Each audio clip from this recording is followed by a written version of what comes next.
Okay, let's get to your emails for this week. First one comes in from Hayden E. He's in Atlanta, Georgia. Says, I have a question about IIHS small overlap crash test. It's one of their newer tests when they do crash ratings. Some cars, he notes, like the Lexus RC, seem to absorb impact energy around the A-pillar and surrounding structures, and the vehicle stops. Other cars, he says, like a Lexus CT200H, instead of stopping, appear to have the vehicle's structure crush more, allowing the car to keep sliding forward. This is what he sees in the crash test videos. He says, I don't understand how vehicles in the second category get the same rating as vehicles in the first.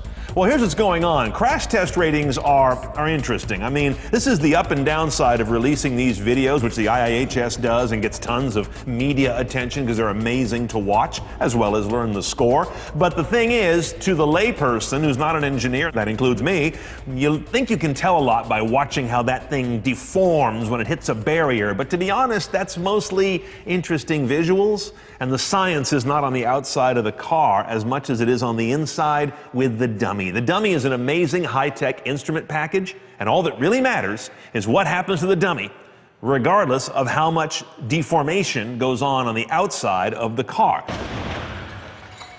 You see, when a car is going to deform, it's going to deform in its own way. Models will vary. Some of them will have a whole lot of deforming on the outside. Others seem to have like a solid chamber in the middle that doesn't budge. Again, viewing from the outside is hard.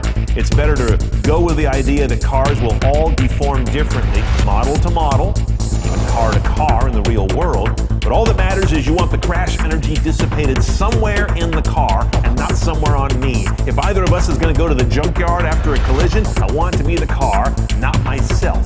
Now, in terms of the folks behind these ratings, the IIHS, of course, is best known for the 5-star crash ratings and such. Very trustworthy organization, just because you got to look at their point of view. They are funded and founded by the insurance industry, and they have one mission in life.